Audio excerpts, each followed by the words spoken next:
Transition partners take mental health very seriously. We are now supporting Claro Mental Health Charity, who are local and based in Harrogate. We are working closely with Richard Kenny, who is the IT director at TechBuyer. Claro operates as a commercial workshop making goods for businesses which enable those with long-term mental health conditions to function in a voluntary real work environment. We would love it if you can join us in supporting this amazing cause and charity and donate what you can. Any amount would be greatly appreciated. Thank you very much, and thanks to all our listeners.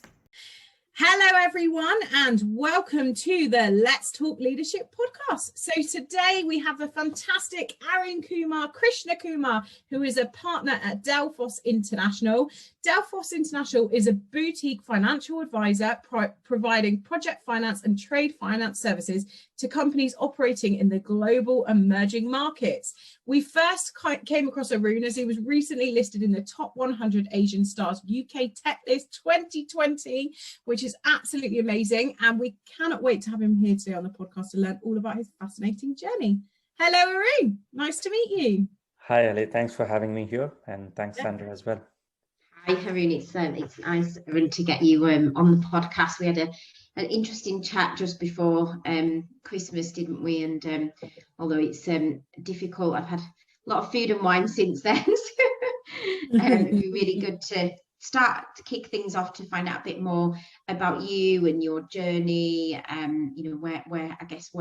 How everything started for you and how you got to where you are today, because you've got a great background, interesting. I understand that you've been like board member at a number of different businesses. So it'd be really interesting to hear all about that. Sure. So my background, I'm from a village in South India. Lived there for about 20 odd years and moved to the UK in 2005 for one of my projects, where I was kind of leading a data integration project for GE. They had acquired a couple of firms and they were bringing the data together. I've always been a data person within financial services, be it consumer finance, capital markets, and towards the end of my corporate career, I was part of PwC's data analytics leadership team there, and we were looking at everything from chief data officer advisory to cutting edge data analytics. So my corporate career was until I think 2014-15, but I don't think I was ever a corporate guy. It took quite a lot of time for me to figure out or discover myself. I think I went through that process in 2012-13. I knew I was into data, I was into technology, but I knew there was something missing. In my mother tongue, we call the word tadal, which is you're searching for something, but you really don't know what you're searching for. But you know what you got now is not really what you want. And I went through a bunch of interviews. Actually, I reached out to about 100 and odd people, interviewed about 50 people, right from bankers, private equity folks, venture capitalists, people in academia. Just wanted to understand what their day life or kind of day at work looked like, just to understand what they did, and figured out where I wanted to head to and where I could head to as well. At that time, I was dev lead at Barclays Capital.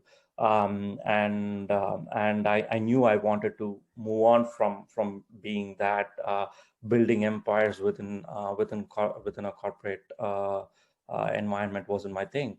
And I felt like I had so much untapped energy, which I could actually, and potential that I could kind of tap into. So it took me from that point, it took me about three and a half years with PwC, being part of that, a couple of years there at PwC, to kind of get into a proper startup-ish space. I started with an angel syndicate in 2014-15 times, and I think we did 4 deals within a matter of six months in 2015, which kind of told us we were pretty good at deal making, and that was big. We were amateurs at the time. I'm still an amateur in some sense when I look at some of the really proven investors. And after that, 2016 gave us a bit of confidence to go in and set up a fund. We went through the process. So since 2016, I've been part of 2 funds. So far, I've invested in 20 startups, both as a VC, a rather institutional investor, and also as an angel investor. Is that in the UK or? Largely in the UK. I've got a few in the US, one in India as well. I mean, it really depends. I mean, the way I go about my investment is when I get a deal that I really love, I put it in front of my investment committee. We go through the standard due diligence process, and if the deal doesn't get through the due diligence, and if I really believe in the deal, I just put my monies in, saying I'm going to invest. If you guys don't want to invest, that's fine. I'm going to invest my personal money. So that's how some of these angel investments have come about. But what has also happened is sometimes when I invest my personal monies after I know from the IC, these deals come back to the IC and clear the IC the second time around. So we've had deals like that as well. So that's been a wonderful journey. In the process, I've been an official board member of a bunch of firms, unofficially still advise quite a lot of my startups that I work with, don't work with as well. So I find that quite exciting. That's what I tell my colleagues. 2 things really kind of, even after a really bad day, 2 things really kind of pep me up, which is 1, going back home when we used to have that routine, going back home and seeing the little girls come and hug me at the door. That, number 1. Number 2, speaking to an entrepreneur who's so super driven with something that he or she's got kind of who's passionate about, and then that really is really what drives me. Over the last 3-4 years, I've also been creating a lot of content, and I'm sure you've seen. Started a podcast about 3 years ago. That's going well. I did 3 years of blogging for Daily FinTech, which is actually the second largest FinTech blog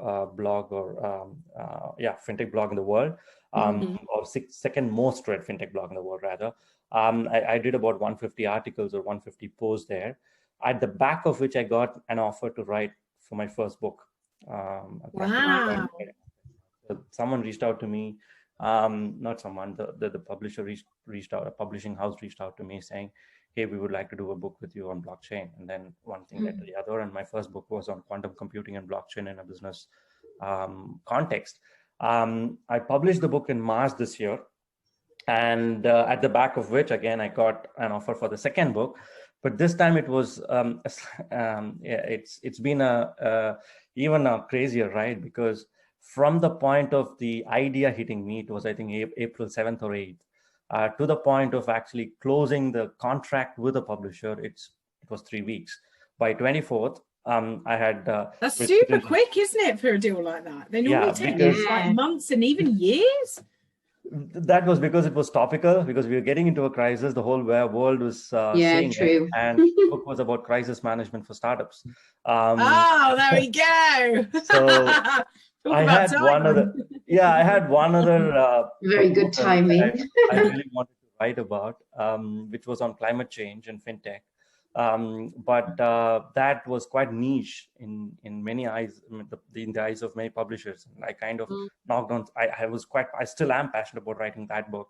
I had a few interviews lined up for that as well, but publishers didn't think that was that had enough audience. So I had to look for slightly more broader topics. And as soon as on April 8th it hit me, I think I have the paper where on the back of it was a large envelope, and I wrote the proposal content on it. I should have it somewhere near my desk. And I basically kind of wrote it up and then digitalized it and sent it out to this particular publisher I was introduced to, Wiley. I got introduced to them on a Monday. I spoke to the acquisition editor on a Thursday. By the following Thursday, we had the contract signed. So It was like crazy quick, and this happened in April, end of April. We are publishing it hopefully in the next few weeks. So it's all done and dusted now. How exciting! What a year for you! It's been good. What a journey! Like it's just I would love to find out so much more about each and every bit of that journey that you've just described. It's I'll be here all day asking you questions. Interesting. What was it that got you initially into, because you said you moved from South India to the UK with GE, so how did all that kind of, I think what would be really interesting to find out is how all that kind of came about, and then and what was it that's really driven you to have such an amazing, successful career? And I know obviously you mentioned your family and coming home to the girls, but I mean, way back, you know, kind of, I guess, from childhood and growing up, what did you want to be? What did you want to do? What's given you that kind of grit to get to where you are? I think would be really interesting. I mean, it took me about 30 years to figure out what I really wanted to be. I didn't know. I just went with the flow. And the Indian system is such that it just locks you into a particular path. It's a very single dimensional career path I had until I was about 30 years old or something like that. I think, but I always felt that wasn't my route. And what really got me here, I think I just am ambitious. That's probably the reason. I mean, when you have fire in the backside, I mean, that's what I look for whenever I kind of even hire people. I don't just look for past kind of accolades and projects and successes. When you talk to someone, you know the energy they bring to the table, the enthusiasm with which they describe the project, and when you see that kind of fire in them, you know that they have a lot more to bring to the table. And that kind of is what who I am. That's what has got me to where I am. The other thing I would also say is, I mean, sometimes it's not seen as the most business savvy thing to do, but I always tend to leave a little bit more on the table than I take. I think that's always helped me. And goodwill never kind of fails you in the long run. And it's helped me time and time again. So I think probably those two, I guess. I'm very, very similar to that, aren't I, Elly? yeah, it's really lovely. It's good to hear, and obviously it served you really well. Yeah, no, extremely well. Fantastic. Brilliant. It'd be really good then to kind of, obviously this is a leadership podcast. You touched then on hiring, you've obviously grown businesses, you've invested in businesses, you've you focused on startups, etc. It'd be really, really interesting to then kind of move on and talk about your leadership style, what makes you what you think makes a good leader. And I guess the challenges, maybe talk about some of the challenges that you've experienced, because I don't think that there's very few people out there that are like natural born leaders. It's something that we're continuously learning, and we get it. We're all human. We get it wrong sometimes, don't we? But it'd be really interesting for our listeners and viewers to hear more about your style and your challenges and experiences, and I guess how they can learn from your experiences. Sure. I mean, in a traditional B school term, if you ask for a leadership style, I would probably say I'm very collaborative. I've never believed in a hierarchical organization. For me, it's, I mean, right from, we've got all these designations, even at Delphos International, right from analysts, associates, and VP, directors, and all that. I've never believed in all that, which is why I didn't really fit into a large corporate, because I would just walk into an MD's office when I was a nobody in Barclays Capital and upset all the directors and the VPs in between. And they would like, who the hell are you, man? Why do you get to talk to an MD when I'm here in between you and him? So, and I'm like, yeah, and I didn't believe in someone else appraising me or giving me feedback in the sense as if they sit on top of me and they get to judge me. I'm like, no, you don't get to judge me. And funnily enough, most of them are nobodies these days. When I look back and see, I mean, what have they done in their careers in the last 15, 20 years? It may come across as pompous when I say this, but you generally, all of us tend to do that when we go back to LinkedIn and say, okay, I work for this person, and he was a he was a badass, and how has he or she done in their career. And if you've done better than them, okay, that's nice. You feel a bit of a I mean, I don't know what I don't have the It's word just like self-rewarding, isn't it? And Sorry? you just, so I guess like self-rewarding, isn't it? It's nice. Yeah, it just feels nice. It just feels good. But in terms of leadership itself, I think what I would probably say is collaborative leadership. But when you believe in what you're doing and when you're really driving towards or following your passions, there are things that you tend to do that a 9 to 5 person can't do. If you're looking at, I mean, if you're looking at your job, as a work, then it's hard for you to do certain things as a leader. Whereas when it is fun, when it is, it feels like play when you're doing actual work. You do a lot of things which a normal employee worker doesn't do. So I think that's when you start setting example, but when you start inspiring people around you, you build a trusted network around you, a trusted community around you that naturally follows you. And that's what I think I've been blessed with. Especially over the course of the last 5 years, since I probably starting to write on Daily FinTech, kind of turned things around for me in many ways, because I started to understand the relationship that I had to build with my community. When I say community, I'm not talking about the personal community. I'm talking about the professional community. And these days, those lines are super blurred anyways. We're all on WhatsApp. So I think that the community building exercise, being relevant to them, helping them where they need and taking help from them where you need it, I think those things really bring the whole community together. And when you're seen as doing things that others either don't have the ability to do or need resources to do, or the passion and the drive to do, you naturally become leader. I think that's what I would say. I think clearly listening to you, those good vibes and goodwill that you've been putting out to the community has been a huge key part for your success and where you are today, which is incredible.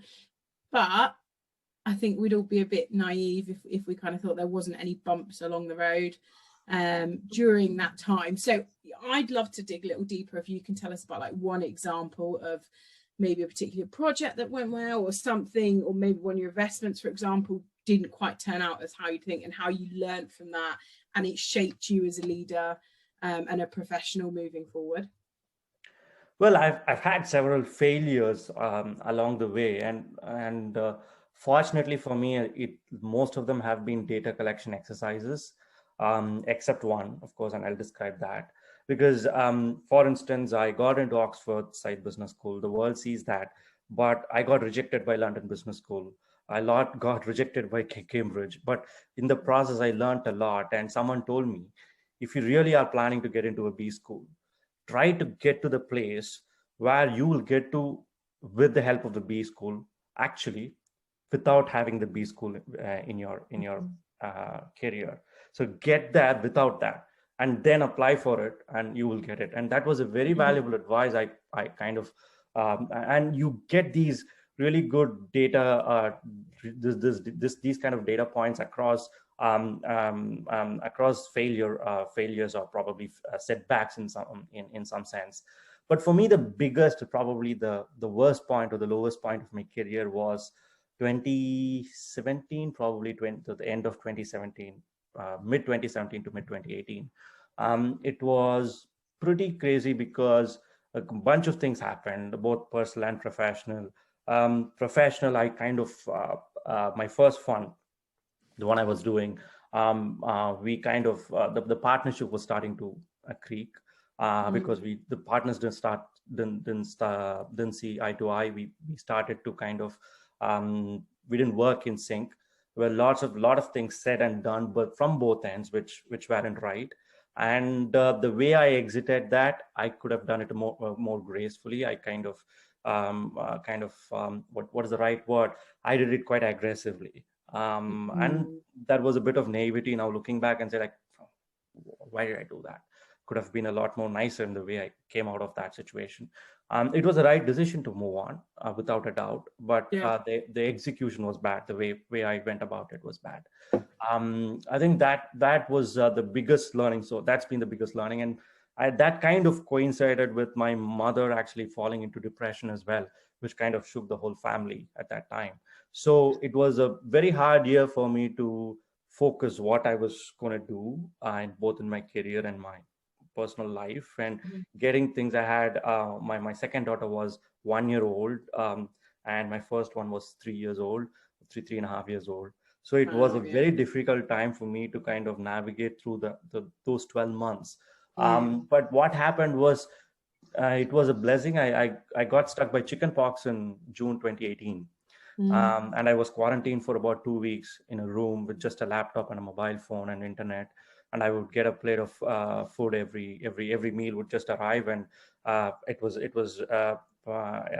wasn't allowed to go downstairs, talk to the. So you managed to keep it separate from the girls, and the girls didn't get. Yeah. I had my own. Wow. Right. Okay. Got fed for 2 weeks without being disturbed. You practice isolation before you needed to. Exactly. But it gave me a lot of time to think about what I was going to do next. Sometimes you need that break. Sometimes you need that break to reflect on what's gone wrong, what you could have done better, what you should be doing in future. And I think from that point on, I kind of things started to turn around, and I got quite a lot of things right. The podcast was the next step, and Green Show's launch happened about 3-4 months after that. We were already planning that, but getting through that was quite an important milestone. Getting Green Shows launched, and then doing a bunch of deals through Green Shows first fund. All these things, when you do deals, when you close deals, when you take these deals to closure, it kind of gives you a sense of satisfaction. It's amazing. And the confidence as well, I'm sure. Absolutely, because when you get hit by this avalanche of setbacks, rather, you start having self-doubts.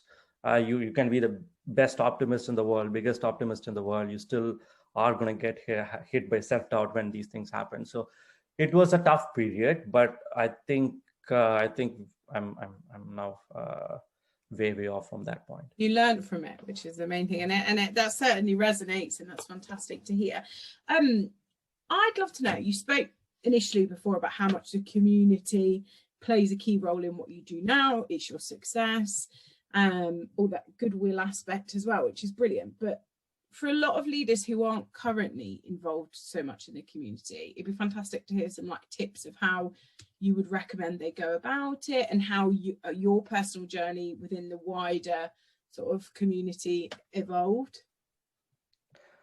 So the community angle, there are multiple ways you can you can define the community. When I said that I do a lot of community work, in the sense I'm involved with Arun Foundation, which is a water conservation organization based out of South India. But apart from that, I'm also I'm quite involved in the startup space here. Most people who know me know that I'm quite approachable. I spend time with startups when there is nothing much in it for me. I've done that across several startups in the last 5, 6, 7 years. So I think that's definitely, so there are two definitions of communities here. For me, the reason I went about doing it was, as I said, in 2012 there was a point where I was looking for what was I passionate about, what did I want to do next. But in, I think, 2017, 2018, that period gave me a sense of perception, to put things into it put things into perspective for me. Basically, showing me what was missing after I kind of got to the VC space. I felt there was passion, but there was a lack of purpose. So when you have both passion and purpose, checking both the boxes kind of gives you both satisfaction from a career perspective, but also, you're feeding your soul. Those were the reasons I kind of started getting into those community activities. But whenever I kind of give an hour or two to a startup where I know that I'm not getting anything for it, I at least feel okay, I've done something good today. It just fills me with with that sense of satisfaction helps me as well. So both these sense of community, both these communities are important for me, giving back to the society as a community, but also giving back to the community of professionals that you work with. I think that's important as well. What should others do to get there? I mean, I think the world actually should start looking at more of think beyond just money, right? And then it's easy for me to say that because money is not the only criteria for me in career today. I have to think. I can think of other things. I have the luxury to think of other things. But the more, at least get to a point where money is not the only thing that you look for in your career. Ideally, find a career where you don't have to worry about passion, where you're already passionate about. You just have to then go do it, have fun, and make money. That's the easiest way to do it. But if you haven't been blessed with that, and if you have to go through a career pivot, at least find a point where when when money is not just what you want, when you want to kind of feed your soul or find purpose, whatever, and try to make that pivot. I find so many people coming to me and kind of they crib to me all day long. I mean, when I say many people, it's largely my friends saying, "Hey, I'm so tired of my work. I'm so tired of my kind of my corporate job. I'm so tired of my highly paid job, and how do you do this?" I'm like, it's taken me a decade to get to where I am from 2010, 2012, it's 2021. You clearly enjoy it and your passion, and it's like it's second nature to you, isn't it? And it's fun, like you said before. Really just sorry, one last quick question. When you took that time out in 2012 and you took some time out, so financially you took a big step back, how long did you take out? I didn't take time off, but I think when I took a financial hit, my salary went down by 40% or something. Yeah, and you took a step back to make to that consciously work out what you wanted to. That's fantastic. I mean, it's clearly paid off. So brilliant. I mean, I think it's paid off, but I mean so that's what I tell my friends. I mean, just stop talking and start doing, right? Stop cribbing about it. If you can't do anything about it, stop cribbing. So it's very important to execute. Execution is everything, as most people say, right? So you can have all wonderful ideas of becoming a superstar and whatever you're doing, but if you don't go through the process, you're not going to see any progress. Fantastic. I wouldn't mind finding out a little bit more about your podcast. So you set that up 3 years ago, you said. What made you set it up? Where did the idea come from? Tell us a bit more about what it's about and what's involved. So it came from the chickenpox episode. I was thinking through stuff that I wanted to be and I wanted to do, and creating this community. I felt that I wasn't very well plugged into this community of professionals that I really wanted to be part of. I already was an investor at that time. I had returned for Daily FinTech for about 2 years by then. So people knew me, or rather people knew of me, but they really didn't feel I was part of the community. So I wanted to create that vibes. And that's when I started the podcast was really an excuse to put some time in people's diaries and talk to them. But I wanted to do it in a space that I really cared about. So we started with blockchain and financial inclusion.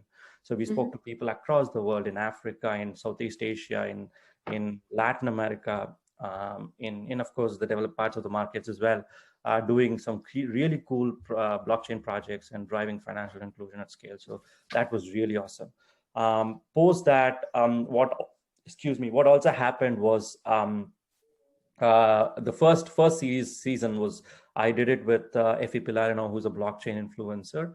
And at the end of that season, I was actually off to the US for a family vacation, and I met with Theo, who's another FinTech thought leader as well. She runs her own startup as well, and we were talking about different things. We met for coffee, and then she was really passionate about the fact that, or she was really worried about the fact that innovation is not being delivered enough for the baby boomers, for the older population of the world.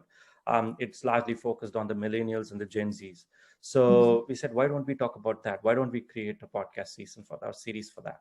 And we did that. We called it Shades of Grey, and it went well as well. So we actually brought in people from Amazon Alexa's platform, some really top people in the voice and really technology space where has relevance to the older population. What is the use case? How can they benefit from that? So it was a pretty good journey. And then we've said, okay, let's move on to Asia. We wanted to do because she's originally from Hong Kong. I'm from India. We thought, okay, let's do a Asia episode. So we did a red envelope episode. A red envelope series. That was good. So we've been doing series, but over the past 18 months, we've stopped doing series, and we just kind of invite people along and kind of have a conversation. I should admit that I'm not like super active on the podcast as a host anymore. I do one episode a month with Theo and Brad. Theo and Brad have largely taken over the day-to-day ops doing the podcast. So but it's been an amazing journey now, knowing these people. Well, the beauty of it is people can access your older content anyway. So if people wanted to search for that, then how would they find the podcast? So it's called One Vision. So it's on Apple, iTunes, Spotify, the usual platforms. Fantastic. We'll put the link on it as well when we post. Thank you. I think it'd be good to have that. Fantastic. So it would be good. A question that I've got for you, which I think would be a good one for you to answer, is around what do you feel excited about with the future of tech? So many trends that I see. It's very hard to zoom in on one trend that I'm looking forward to. But very personally, I want tech to really drive social impact. Yeah. If the one thing that I want to see happen in the next 20 years, that's that. I don't care about AI. I don't care about blockchain. I don't care about quantum computing. I don't care about all the other technology jargons that we see here all the time. What I really care about is, how are you affecting the farmer in Africa? How are you changing the women entrepreneur in Brazil? How are you changing the life of this the roadside shop in India? And then how are you making sure that they feel part of the global technology, or they are digitally and financially included, and how are you uplifting their lives?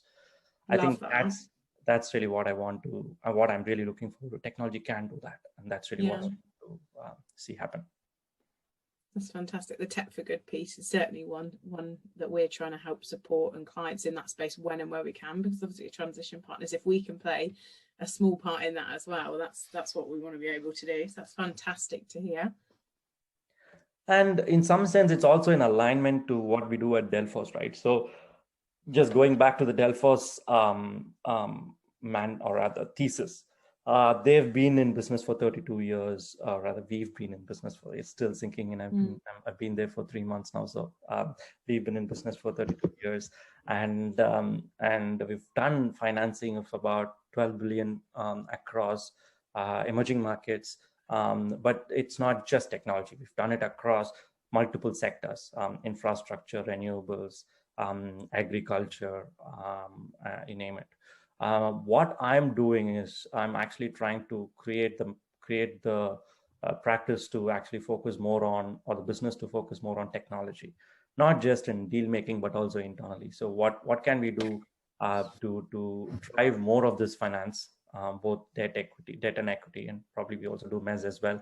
So all these different types of financing options, how can we deliver it for technology to grow within emerging markets? That's my role.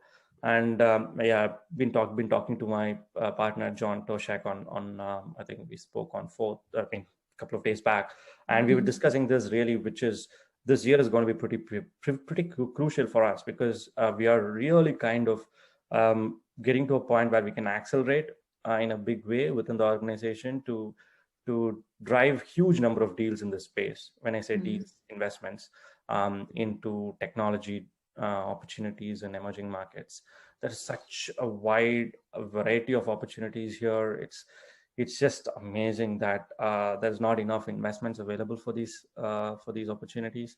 And one of the things that you always see in emerging markets is there are problems to solve all around you. It's not a super efficient market like the UK or the US. You walk down the road, you will find 10 opportunities that you can fix, and each one is a business idea. So that is so much potential, and that's why I often say, when we look at firms in the UK and US, when we do due diligence on these firms, we look for the USP and all that, right? How differentiated are you? Why can't another firm just start the same thing and kind of overtake you in that and make you obsolete? But you don't typically have those worries in India. If there are like 5 agriculture, agri-tech startups, the 6th one comes in. The market is so huge. There's so many inefficiencies in the agriculture ecosystem in India that you can just keep doing this for another 10, 15, 20 years, and you will still see more opportunities.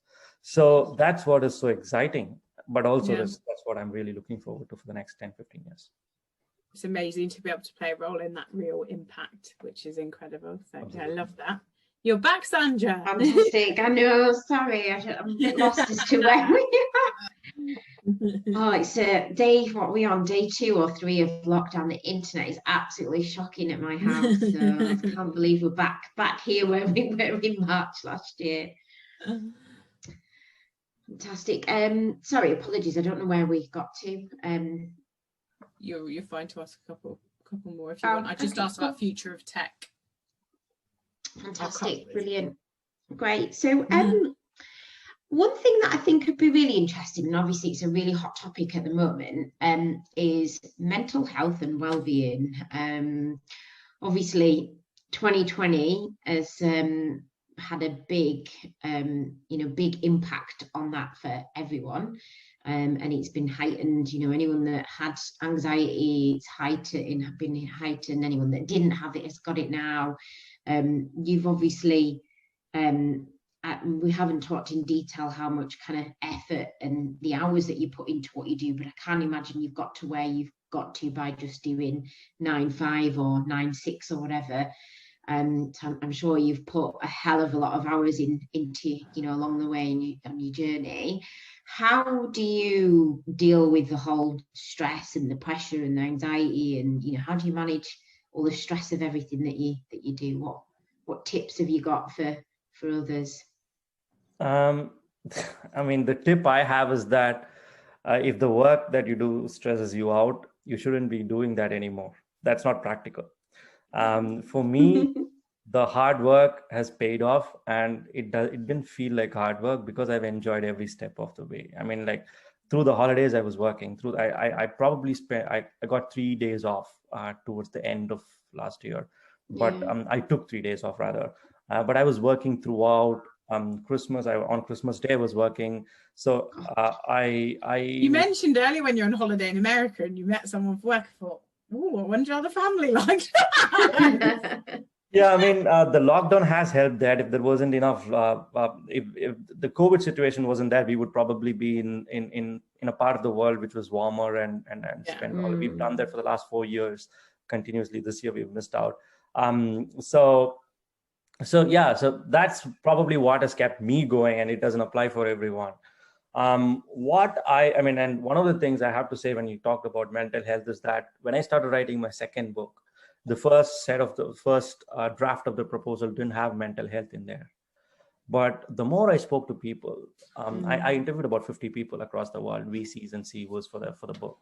And the more I spoke to them, the more I realized that mental health was such a big topic. And I dedicated one whole chapter for mental health and executive coaching as well.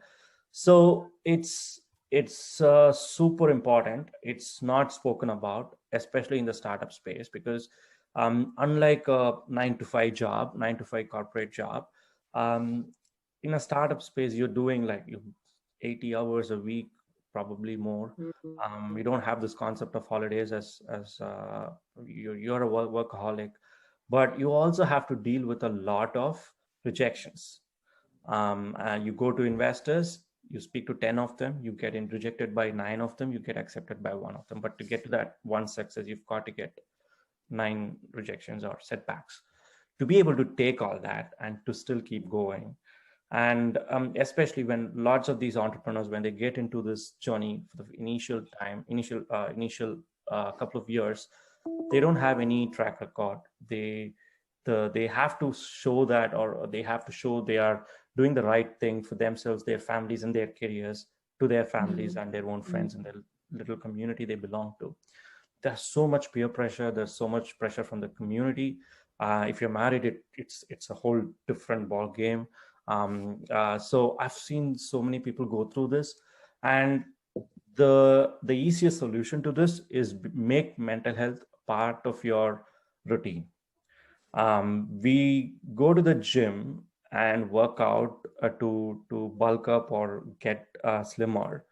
Even when you're not facing any heart issues, you are expecting that in 10 years time, 15 years time, 20 years time, you preventing it rather than wanting to cure it. The same thing applies for mental health as well. There are some startups I spoke to actually had a really good idea, which is we have an employee benefit, which is an app, mental health app, that all our employees get, and they have to do X number of hours on it per month. They can do X number of hours on it per month. And that was pretty cool. And every organization in the world has to do that. Yeah, we just started looking into it. Actually, I've heard about it. I think I saw it on a social media platform, and it looks really good. Yeah, so that's where the world is going. So if you're asking for a solution, that's what I would say. Most people can't afford $200-$300 per hour of exec coaching or expensive therapy sessions. But there are ways to get along without actually having to get to the point of where you're actually practically breaking down. And by the time you realize you got there, you're already deep into trouble, right? It's like dehydration. By the time you realize you're thirsty, you're already dehydrated. So you've got to make it part of your operational activity on a day-to-day basis. Just like you start your day with a bottle of water at your desk and make sure that you finish that by the end of the day. You've got to do the same thing with mental health. When you look after yourself, and especially in these times, when you look after yourself, doing these things, it helps in the long run. Yeah. Fantastic. I'd love for you then just to give your book a little plug around the crisis management piece. Let's talk a little bit about that. And you've mentioned mental health and the exec coaching, but tell us a little bit of a blurb around the book, and so give the listeners an opportunity to find out more about that. Sure. So the reason the idea came to me was I was at a panel. I think it was just before the lockdowns happened in London. It was a panel for women founders. We basically we were discussing the challenges that women founders were particularly having in raising funds and not being treated equally by the investor community and all that. But at the end of the process, or the speaking on stage, and it just got off the stage, and we had quite a lot of people approach us, the people on the panel, and I was one of them. And there were so many questions, anxious questions on, hey, how is this going to happen? And if COVID hits us, how are investors looking at it? Will you stop investing? And stuff like that. It was very clear that they were quite anxious about what lies ahead for their organization and for themselves as entrepreneurs. So that kind of stuff here got me thinking, and I said, okay, and then some of them are quite seasoned entrepreneurs. They are not like graduates out of university trying to do something fancy. So this kind of got me thinking. I said, okay, maybe I should think about this. Initially, I said, okay, I'm going to write a set of articles, thinking through different aspects of crisis management, put it on LinkedIn. That was the first step. But at the same time, I got introduced to Wiley, and my ambitions, of course, grew. And I said, okay, I got greedy, and I said, okay, if I can write a series of articles, I can definitely write a book. And if I spoke to a lot of people, practitioners like me, they would have gone through some of these things, and they would give me a lot more insights about crisis management. So that's really kind of where it took off. In terms of the thesis for the book, I really wanted to have throw light on three key pillars or themes. for the book. One is the macroeconomic aspect of doing business, right? When I say macroeconomics, it's not GDP or currencies or anything. It's just about you belong in a capital, in a capitalist society. You're part of this society. You've got to understand how it works. Most entrepreneurs I work with cannot think of a way of funding other than VC funding, right? I mean, even my own portfolio firms don't think about it. And I have to go tell them there is a lot more to funding. There's a lot more beyond just VC funding, right? So there's this capitalist setup. You've got to understand that setup so that you can tap into the right pool of capital, the right pool of the right pool of advisors and support that you can get out of that infrastructure. So that is the first theme. The second theme is, of course, mental health. I'm not an expert in mental health. I'm not a certified psychiatrist or anyone, but it was such an eye opener when I spoke to so many people who are dealing with executive coaching, who are actually, I spoke to, I don't know if you know this guy, but his name is Jerry Colonna, and he's based out of Silicon Valley. He sat on about 130 boards across his career. He's written a book, and he runs a firm, startup, that deals with startup founders' mental health. So, so he was super amazing. He's a rock star. He's one of the usual suspects of the VC community in Silicon Valley. And he was, I mean, I was able to talk to him like I'm talking to you, frankly. When you would generally have, if you know, when you talk to someone and they've been a part of 130 boards, you generally have that sense of, okay, he must come with some sense of aura, and you have to deal with them a certain way, and you get into a conversation and you just gel with them straight away. And it was so fascinating, that conversation. And well, you told us you weren't afraid to walk indoors with big important people way back in your Barclays days. You can't let anything put you off like that. You said that at the start.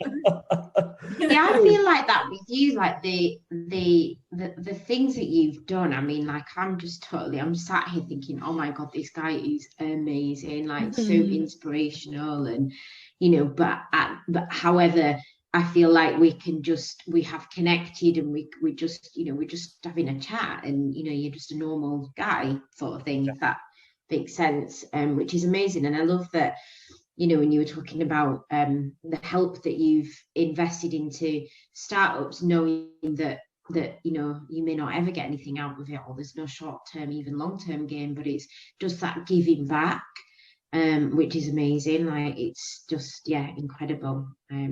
And then, frankly, actually, this actually is amazing as well, because when I went to Jerry after the interview and finishing writing the book and said, Jerry, can you endorse the book for me? And he came back with an amazing endorsement. He, of course, asked for the book, and he read through the book, and then basically came back with an amazing endorsement. And I didn't know what to say. It was like, I almost broke down when I saw the endorsement. And I thanked him, and he said, I totally understand. When you're looking up to someone and when they give you that kind of endorsement, it means so much to people. And I've been there as well. So I know what it means to you. And that is really what we need to keep. That is exactly the treatment we need to pass on to the people who are coming up as well. And that is really part of everybody's role here in this community. So I think that was, again, coming back to the book, mental health it's come together really well. I've spoken to so many people, so many entrepreneurs who actually dealt with it, who actually are dealing with it. And I also have an example of where one of the firms that I know, where the CEO committed suicide due to depression, and we didn't even know about it until after. So how can the VC and community and the advisor community, how can they help support and identify and treat these kind of scenarios? I'm discussing all that in the book. So it's come along, mental health has come along quite well.